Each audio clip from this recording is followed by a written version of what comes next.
The Superior Court of Fulton County in Atlanta met Simone with a familiar manufactured chill. The hallway was crowded with people clutching folders. Lawyers whispered near the wide, sunlit windows. The air was stale. It had been a warm October, but the building's heating was already cranked high. Judge Thompson, a woman in her late 50s with temples threaded with gray, reviewed the documents before her. All right, the parties have prepared a settlement agreement regarding the division of marital assets. Attorney Blake, representing Brandon Ashford, stood and extended a folder. Yes, Your Honor, my client Simone Hayes agrees to transfer all jointly acquired assets to her spouse. In exchange, she takes on the full obligation for the credit card and personal loans established in her name during the marriage. Judge Thompson frowned. That is a highly unusual condition. Ms. Hayes, do you understand that you are voluntarily assuming substantial debt obligations? Simone stood up. Her back was straight, her voice level. I do, Your Honor. It is my decision. The total sum of credit obligations is $12 million, Simone's attorney added. Across the room, Brandon smirked. The idiot is taking on the debt she racked up herself. The condo, the lake house, the luxury SUV, everything was his, and she could struggle to pay off the debt on her teacher's salary. Very well. The judge signed the papers. Settlement approved. The decision will take effect in 30 days. Brandon left first, immediately typing a message on his phone as he walked. It's done. Condo, lake house, all mine. The fool took the debt. A text came back from Chelsea, a string of enthusiastic emojis. His phone rang. Mom, what's the news, son? How did it go? Perfectly, Mom. She willingly forfeited the assets and hung the debt around her own neck. See there? Ms. Celeste Ashford's voice rang with triumph. And you were worried? I told you she was nothing but a low-class opportunist. She went after your money, and when it came down to it, she folded. You did the right thing, Brandon. Simone was the last to walk out. A fine, cool, misting rain fell outside. She pulled out her phone and sent a prepared message. Document signed, meeting tomorrow at 10 a.m. The cafe overlooking the Chattahoochee River was almost empty. It was a weekday, mid-morning. Simone ordered tea and took a seat by the window. Precisely at 10 a.m., a man in a dark suit appeared. Good morning, I'm Mr. Elias Stone, the notary public. He sat across from her and pulled out a stack of documents. Ms. Simone Hayes, a reminder. You assumed the rights to the inheritance 5 months ago. All the assets of your father, the Health Plus chain of wellness stores, are now completely transferred to you. There is only the matter of the letter remaining. Andrew asked me to deliver this personally. The envelope was thick, sealed with wax. Simone carefully broke the seal and unfolded the pages. Simone, my daughter, if you are reading this, I am already gone. Forgive me for not being able to protect you while I was alive. Your husband came to me 3 years ago. I had some old issues with the IRS. You know how things were back in the 90s. He somehow found out and threatened to leak the information if I interfered with your marriage. His mother had a hand in it, too. Ms. Celeste Ashford compiled an entire file on you, calling and threatening you. She said you were a gold digger, that you were unworthy of her precious son. I panicked, but I spent all this time gathering information on him. I know about the mistress. They've been together for 3 years. I know about his debts and how he was siphoning money out of the family's accounts. All the documents are with my lawyer. The business is yours now. $45 million. That is a fair valuation. Be smarter than me, daughter. Love, Dad. Simone folded the letter. There is one more thing, the notary said, producing a tablet. Regarding the loans and credit cards you assumed during the divorce. Legally, you are now the sole debtor. However, the funds were spent for your ex-husband's purposes, primarily for his business ventures and other personal expenses. You understand what this means? Approach the court. With your new financial capabilities, recovering those funds will be highly achievable. Half an hour later, Lena, Simone's friend and a senior credit analyst at a major bank, walked into the cafe. She laid a folder on the table. All 3 loans are here. The documents show you took them out for condo repairs, a new car, and medical expenses. But factually, the money went into Brandon's shell companies and elsewhere. Look here, Lena pointed to a statement. Regular transfers to a certain Chelsea Pryor, between $100,000 and $150,000 monthly. Your ex was bankrolling his mistress with your credit. A man in jeans and a leather jacket entered. Simone, he nodded. It was Rico, a private investigator. Here's what we found. He fanned out a series of photographs. Brandon with a young blonde woman in expensive restaurants, on resort vacations, and outside a luxurious apartment complex in Buckhead. He's renting a 3-bedroom for $70,000 a month. It's under a shell name and he pays in cash. The lady doesn't work. She lives off his support. His last gift to her? Diamond earrings for $300,000, bought on credit. Naturally, his business is barely breathing. Debts are growing, and suppliers are refusing to work without upfront payment. He's 2 months behind on payroll. Without a massive cash injection, he won't last another quarter. And Ms. Celeste, the mother, is fully aware of everything. She covered for her son, lying to you about his business trips. I have the text messages. She advised him on where to take the mistress so you wouldn't run into them. She even booked the spa retreat for Chelsea. Simone leaned back in her chair. I'm filing a motion tomorrow, a civil suit to recover the funds from the loans. All the payments went to his business accounts. That is documented proof. Under the family code, debts incurred for one spouse's personal use without the consent of the other must be repaid by that spouse. Ouch. Harsh, Lena murmured. Fair, Simone corrected. The upscale lounge and steakhouse, the Metropolitan Grill, was loud and crowded. Brandon took a table by the window and ordered champagne. To our new life, he toasted, clinking his glass with Chelsea's. And to our love, she glowed. Ms. Celeste sat beside them, observing the couple with a look of smug satisfaction. Now we can really live, she announced. Finally, a normal girl next to you, not that simpleton. Always whining, always complaining, it's too expensive, it's not right. And the way she decorated that condo, it was awful, pure low-rent taste. Mom, that's enough. Enough of what? I'm speaking the truth. Darling Chelsea, when you move in, the condo needs an immediate renovation. Throw out all that tacky junk. I've already contacted a designer. Chelsea perked up. We'll do a full modern remodel and sell that dreary lake house. It's totally dated, isn't it? Smart girl, Celeste approved. Unlike Simone, who put up vegetable gardens there. So embarrassing for the neighbors. Brandon paid the bill without looking, leaving a generous tip. The next morning started with a persistent phone call. Brandon reluctantly answered. Mr. Ashford, Legal Department, Chase Bank. A notice of suit has been filed against you. What notice? Your former spouse has filed a claim for the recovery of $12 million. The loan funds were used for your personal expenses without her consent. That's ridiculous. What nonsense is this? The court date is set for 2 weeks from now. I recommend you retain counsel. Calls followed from Bank of America, then Wells Fargo. All 3 banks were joining the proceeding as third-party witnesses. Attorney Davis reviewed the documents, removing his glasses. Your situation is grim, Mr. Ashford. All transfers from the loan accounts went directly into your business entities. Here are the payments to suppliers, here are the payroll disbursements, and here are the regular cash withdrawals.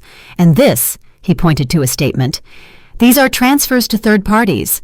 A Ms. Pryor received monthly payments. That's none of your business. As you wish. But the court will consider it. Under the family code, you must compensate these expenses, especially given that you were awarded all the marital assets in the divorce. I don't have that kind of money.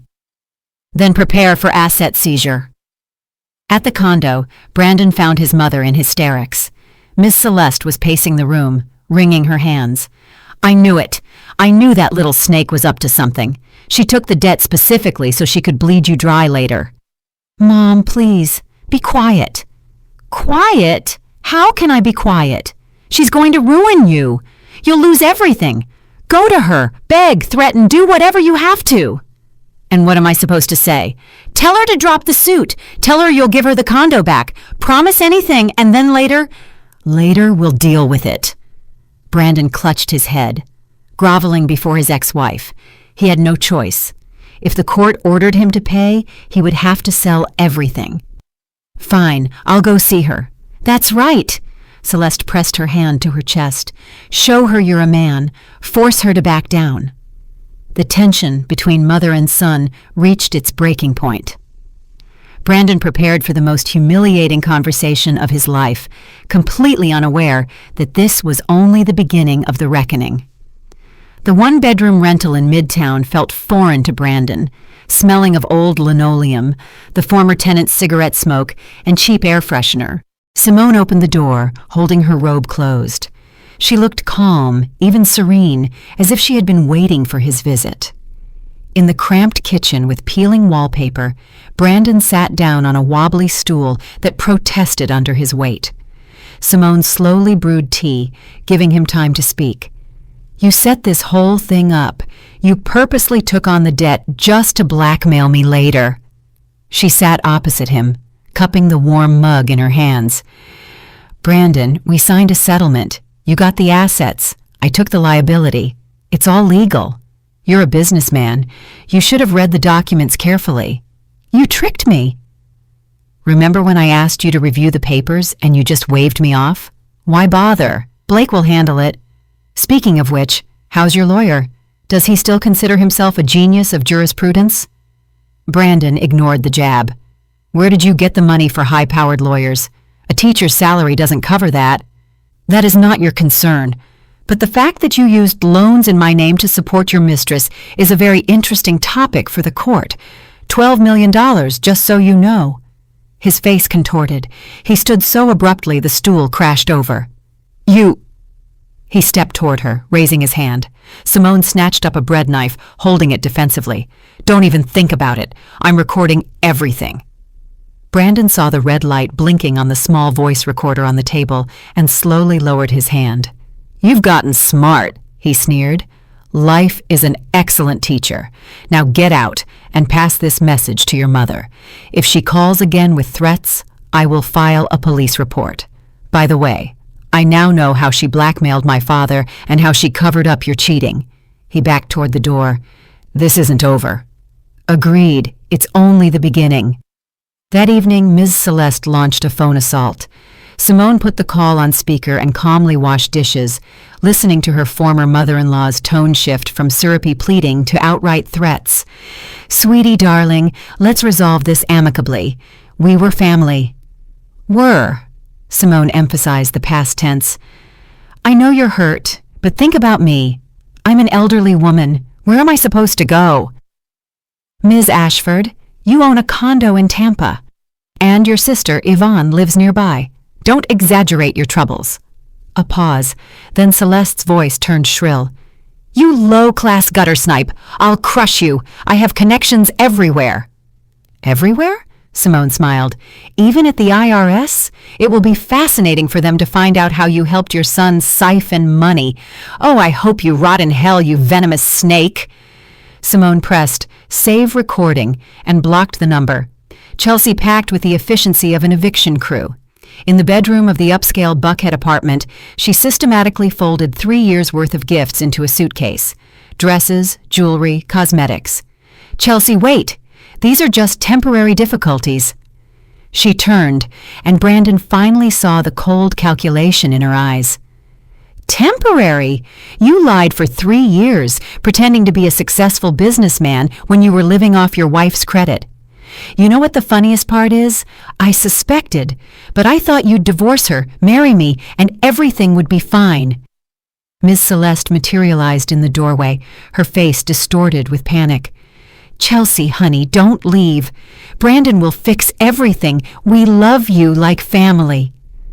Love doesn't pay the bills, and it certainly won't buy an apartment. Chelsea snapped the suitcase shut. By the way, your precious condo will soon be seized for debt. Your ex-wife will win her $12 million in court, and the U.S. Marshals will seal everything up. So, enjoy it while you can. But I'm moving out early. I don't want to end up homeless with you and your mother. But where will we go? Celeste wailed. That, Chelsea winked, is, as a wise woman once said, not my problem. She wheeled the suitcase out the door. Mother and son were left alone in the emptying apartment. "See?" Celeste shrieked. "You let a girl like that slip away. Beautiful, from a good family." "Mom, her father is a plumber from North Carolina. At least she wasn't a low-class girl from the sticks like your ex." 3 months later, when the court issued the judgment to recover the debt, the marshals arrived. Simone had shown a sliver of mercy, warning Brandon the day before so he could pack personal items. 2 burly men and a thin woman with a folder, who looked like a strict math teacher, inventoried the assets. Ms. Celeste tried to save something. "This is my china set, a gift for my anniversary." "Do you have documentation?" the woman asked dryly. "Documentation for a gift? Then we inventory it." By evening, the condo resembled a theater set after the final performance. Bare walls, marks where pictures had hung, indentations from furniture. Brandon sat on the floor in the foyer. Celeste ranted, "Look what you've done to me. Now I have to go live with Yvonne. She hates me. She's always been jealous." Attempts to sell the business resembled an absurd comedy. Prospective buyers came to the empty Ashford construction office, flipped through the documents, and inevitably refused. "This isn't a business, it's a black hole," one candidate summarized. "It's easier to start a new one." "But the client base," Brandon desperately pointed to the contact folder. "Half of them are on the IRS blacklist, and the other half are your debtors. No thank you." All the participants in the drama gathered in the conference room of the law firm Justice & Partners. Simone looked composed, professional. Brandon looked haggard, aged 10 years. Ms. Celeste sat in the corner, radiating righteous anger. Attorney Davis made one last attempt at compromise. "My client is prepared to offer installment payments, 5 years of equal payments." "I'm afraid not." Simone shook her head. "The court order is for immediate recovery." At this, Brandon couldn't take it anymore. He stood, starting to fall to his knees, but Simone stopped him with a gesture. "No theatrics, Brandon. It won't help." "Have you no conscience?" Celeste shrieked. "We'll be on the streets." "You have a condo, Miss Ashford, and your colonel husband's substantial pension. Do not overstate your case." "Oh, I will remember this." "You've already said that, on a recording, by the way." Simone turned to her lawyer. "I have audio recordings of the threats. I can submit them as evidence." Celeste's mouth snapped shut like a fish out of water. The investigation into the fraud proceeded methodically. Detective Miller, a man with a kind face and sharp eyes, methodically laid out the evidence. 2 forged signatures. The forensic analysis is conclusive. Plus, your ex-wife's alibi. She was hospitalized with a threatened miscarriage. Maybe she signed them later, after she was released? Brandon weakly attempted to defend himself. "Don't make me laugh. By the way, about your mother. We looked into her involvement. There's no direct criminal evidence, but the fact that she actively helped conceal your schemes is unfavorable, though not criminally punishable." The court ordered a travel restriction. Brandon avoided jail time only due to his lack of prior convictions. The news of the verdict spread through Atlanta like a wildfire. Former partners distanced themselves. "Ashford? I barely knew him. We crossed paths a couple of times, that's all." His former secretary, who now worked for a competitor, happily told her colleagues, "I told him it wasn't right to cheat on his wife. Then Celeste Ashford flew at me, shouting, 'Mind your own business!' Well, they got what they deserved." The visit to the detention center took place behind glass. Brandon had been arrested after trying to sell his seized luxury SUV. Ms. Celeste pressed the phone tube to her ear. "Look what you've done to me. Yvonne is throwing me out. She says she won't live with a criminal's mother." "Mom, I'm not a criminal yet. There will be a trial." "What's the difference? Everyone already knows. People point at me in the grocery store." She slammed the phone down and ran, never returning for another visit. Simone came once. She sat calmly and picked up the phone. "I have one thing to say. I forgive you." "Are you mocking me?" "No. I forgive you for myself, to let go of the past. But it doesn't negate the consequences of your actions. And you know, your mother played an equally large role in all of this. If she hadn't covered for you, lied to me, and blackmailed my father, maybe things would be different. Get out. I can't stand to look at you. Goodbye, Brandon. They never saw each other again. The trial took place in the same building where they had finalized their divorce a year earlier. The judge overseeing the case was again Judge Thompson. Simone gave her testimony calmly and clearly. Her voice wavered only when she spoke about the loss of their child. I was 7 months along. The stress caused a life-threatening complication. I found out about the affair. I saw them together by chance. I couldn't handle it, and I ended up in the hospital. We couldn't save the baby. Silence fell over the courtroom. A woman in the gallery pulled out a tissue. Did Ms. Ashford know about your pregnancy? Yes, I told her myself, hoping for support. She told me, you should have had the baby in the first year, not waited so long. And then she continued to cover up her son's cheating. Miss Celeste, in the back row, loudly sobbed, whether from shame or for show. The verdict: 3 years probation, full compensation for damages. The judge, reading the decision, allowed herself a final remark. The case of Hayes versus Ashford will enter textbooks as an example of legal literacy and the ability to defend one's interests. The court cannot fail to note the poise and dignity of the victim. Ms. Celeste ran out of the courtroom screaming, "Bribery! Everyone was bribed." Journalists waited for Simone outside. Was this revenge against your ex-husband? No, she smiled. This was protection. I simply used the law. And by the way, ladies, she addressed the cameras, learn to read your documents and never sign anything without looking, even if your loved one asks you to. What are your plans now? To live and to develop my father's business. I already have ideas for expanding the chain. And you know what? I plan to open free legal clinics for women at my stores so no one else falls into this situation. Simone Hayes' story became a textbook example of female agency and legal awareness. And the phrase, "read the documents," became a local meme for a time. Enterprising Atlanta business owners even printed it on T-shirts. 3 months after the trial, Simone stepped into the main office of the Health Plus chain. The spacious room on Peachtree Street still held the spirit of her father. Old-fashioned furniture from the 90s, a large rubber plant in the corner, the founder's portrait on the wall. "Ms. Hayes," said Mr. George, the head accountant, standing up, "we are all very glad. Andrew would be pleased that the company is remaining in the family." The notary laid out documents. Simone sat down and pulled out her reading glasses. Now she read everything, even the instructions on a microwave. "No need to rush," Mr. Stone smiled. She read every line, asking questions. The employees exchanged approving glances. The new owner had learned the lessons of the past. The first management meeting was a week later. Simone stood before the staff.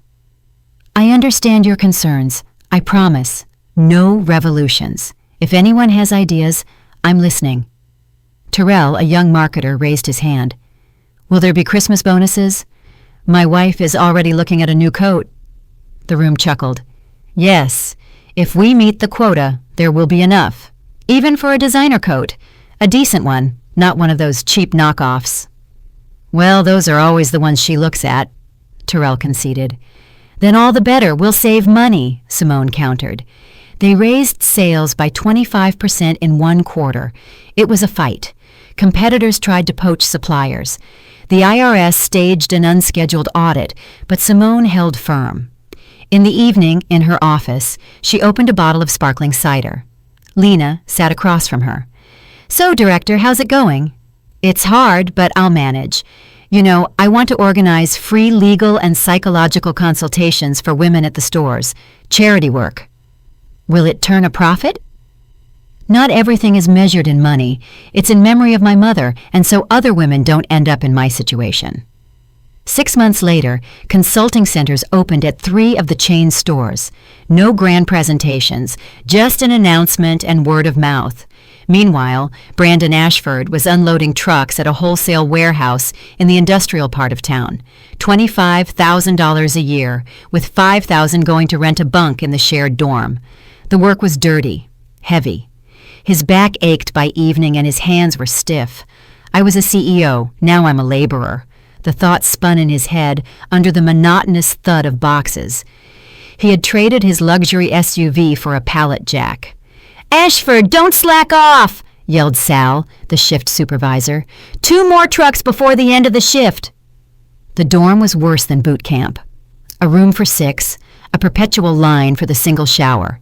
Neighbors, migrant workers, alcoholics, and other failures even stole spaghetti from the shared refrigerator. "Hey, Professor," called his neighbor Gus, holding out a plastic cup of cheap vodka. "Want some?" "I do." They drank in silence. Gus, a former engineer, understood without words. "I saw your ex on the news. She's living well." "I saw." "Why are you quiet? Tell me how it went down." Brandon poured another drink. "What's there to tell? I was a fool." Ms. Celeste was settling in with her sister Yvonne amidst constant arguments. The tea wasn't strong enough, the TV was too loud, Yvonne's daughter was undisciplined. "I'm not staying forever," she shouted after one fight. "Brandon will get back on his feet." "How much longer?" Yvonne exploded. "Your Brandon is a warehouse grunt. What feet?" "It's temporary. He was a businessman." "Now he's in a flophouse. Open your eyes." Calls to her son became torture. He answered monosyllabically and avoided visits. "Are you ashamed of your mother?" "Mom, I'm tired. Later." "When is later? I'm your mother." If you were a good mother, you wouldn't have meddled in my life, he thought, but kept silent. Chelsea had found a predictable landing spot. Mr. Wallace, the owner of Southern Estates Development, was married but generous. An apartment downtown, a monthly allowance, and promises of divorce. "Honey, your wife called again," she complained over dinner at a chic restaurant. "Don't answer. I'll deal with it." "You've been dealing with it for a year, kitten. Don't push. I'll close the school district tender, and then I'll file for divorce." Chelsea smiled, but she was already looking for alternatives. Wallace was 50, his stomach was growing, and he was getting worse in bed. Time to find the next one. The high school reunion was held at the Omni Hotel ballroom. Simone didn't want to go, but Lena insisted. "Stop hiding. Let everyone see you. You're a success story." About 50 people gathered in the room. Simone was greeted with applause. "We heard about your clinics. My neighbor went. You're so brave. I couldn't have done it." A tall man with early graying hair stood at the bar. "Dmitry Orlov," she recognized him. "Hey, Simone. Long time no see." They had been in parallel classes. He was one of the quiet, straight-A students. She was a C average kid. Now he was Dr. Marcus Graham, an orthopedic trauma surgeon at the county hospital. They danced to a 90s pop song. It was cool on the terrace. Marcus draped his blazer over her shoulders. "I followed your story. You handled yourself well." "Thank you. Although it wasn't a heroic feat. I was just defending myself.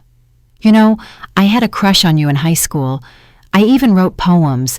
Terrible ones, honestly. I didn't know. Your eyes are like 2 stars, your lips like rose petals. Can you imagine?"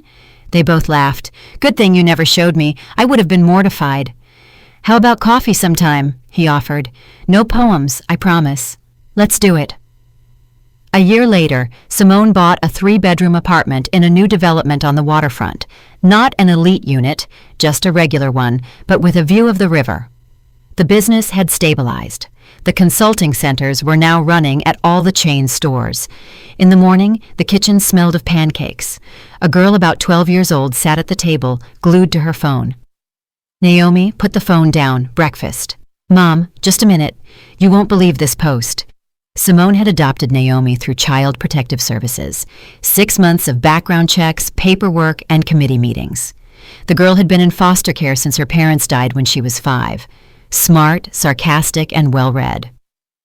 "Mom, Lena's dad says adopted kids are weird." "And what do you think? That Lena's dad is an idiot?" "Can I tell her that?" "You can, but politely. Say he's alternatively gifted." Simone snorted. "Eat your pancakes, smart girl." By that time, Brandon had hit rock bottom.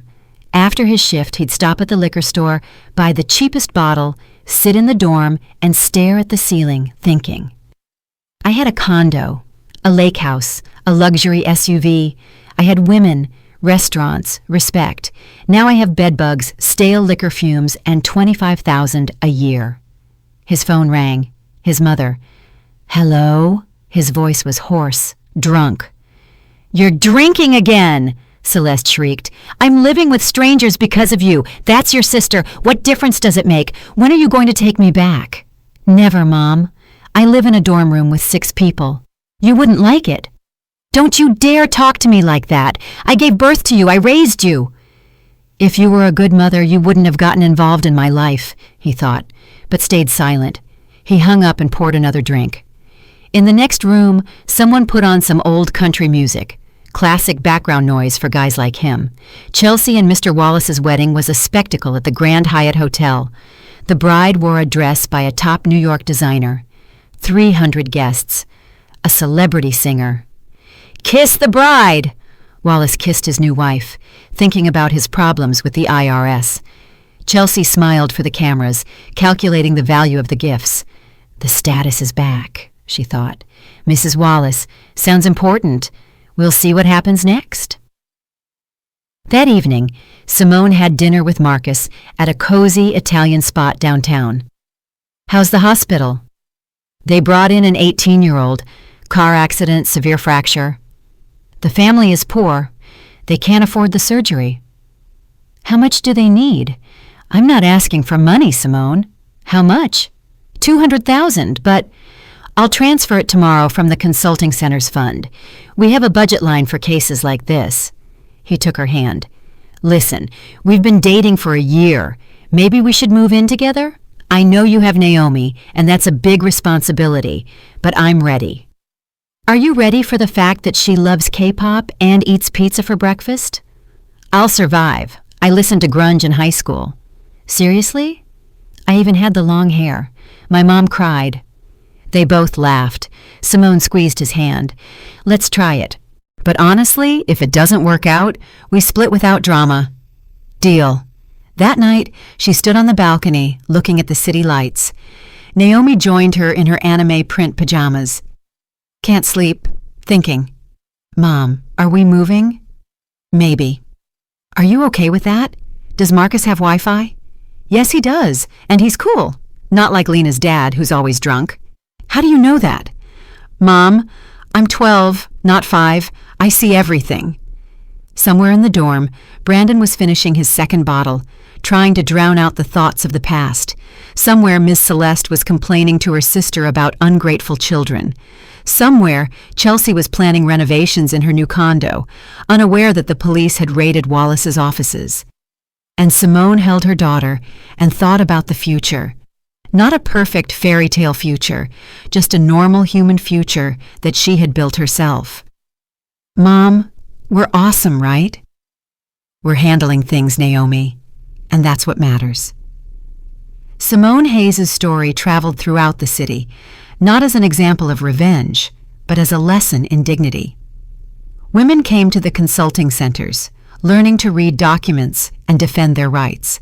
The main lesson was simple. You can rewrite your life. You just need to grab the pen firmly and read every line carefully. I'm really glad you're here and that I could share my story with you.